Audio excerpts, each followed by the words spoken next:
Good day, everyone. Our topic for today will be about the Brodmann areas. You may take out your handouts or notes and follow along. So before anything else, just a bit of an overview. These are actually the functional areas of the brain. So specific types of input like sensory, motor, or integrative processes are processed in certain regions of the cerebral cortex. This means that for any and at all information that goes in and out of the brain, there is a special place for it in there. So scientists learned about this when they found out that certain areas of the brain lit up during electromagnetic imaging.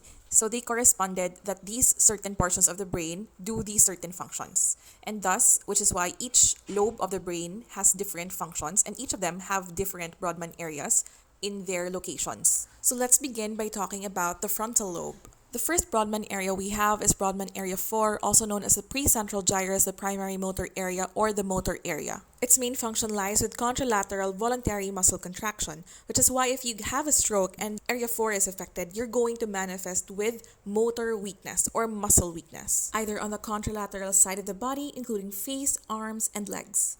Or we sometimes call that as hemiparesis. Next, we have our Brodmann Area 6, also known as the premotor area, secondary motor area, or motor association area.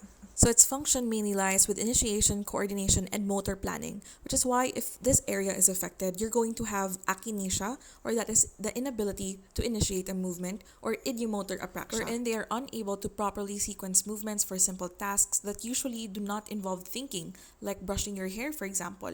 These people might not be able to do this on command properly. Next, we have Brodmann Area 8, also known as the frontal eye field. So its main function lies with conjugate eye movement, or movement of the eye. Next, we have areas 9 to 12, also known as the prefrontal areas or cortex, or the frontal association area.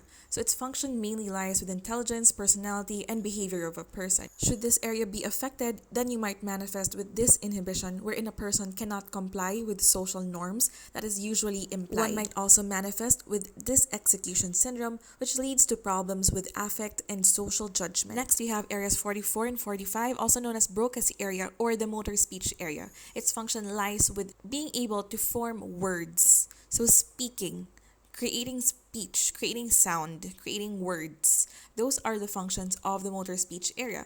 And this is usually more important in the dominant hemisphere. So for example, if you are a right-handed person, as much of the population usually is, then the Broca's area that is more important is found on the left side of the brain or in the left hemisphere. So once this area is damaged in the dominant hemisphere, then you might manifest with what you call as Broca's aphasia or non-fluent aphasia. This means that you cannot speak. However, you can comprehend what is being said to you and what is being written. Now we're going to proceed to talk about the areas found in the parietal lobe. The first area we have is area 312, which is also known as your precentral gyrus, primary somatic area, or primary somatic sensory area. Its function lies with contralateral awareness of somatic sensations, so this includes touch, pressure, itch, tickle, temperature, and even proprioception, found in the face and in the body.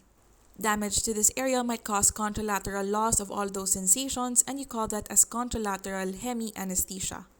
Next, we have area 5 and 7, also known as your somaesthetic association area. Its function mainly lies with interpreting or recognizing stimuli. These include stereognosis, barognosis, graphesthesia, palæsthesia, two-point discrimination, proprioception, and kinesthesia.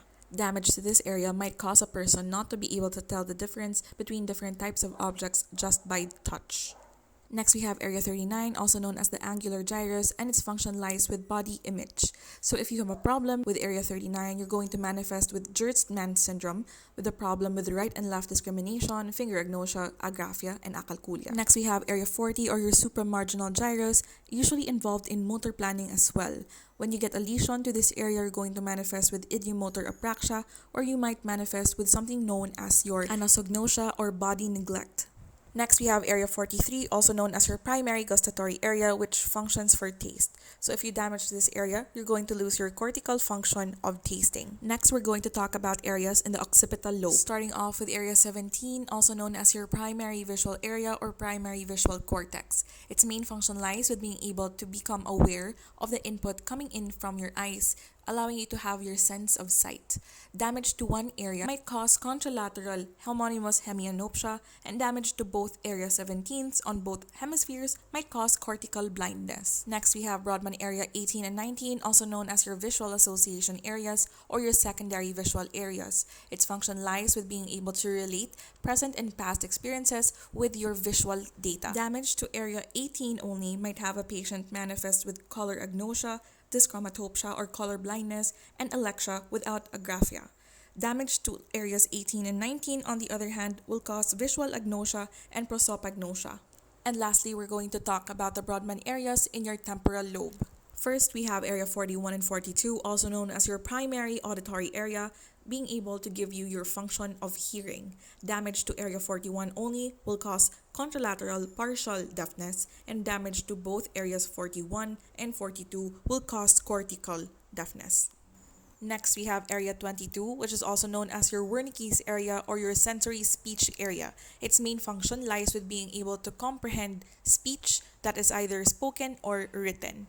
The Wernicke's area is connected to the Broca's area, which is for your motor speech by way of your arcuate fasciculus. When you damage your Wernicke's area, you lose speech comprehension, but you are still able to form words. We call this as the Wernicke's aphasia or the fluent type of aphasia. Next, you have areas 20, 21, and 37, also known as your facial recognition area. Damage to this area might cause prosopagnosia, which is the inability to recognize faces or associate names to the faces of the people you know. And lastly, you have area 34 and 28, which is your primary olfactory area. And that is the end of our discussion for Brodmann areas. Thank you for listening, everyone, and God bless.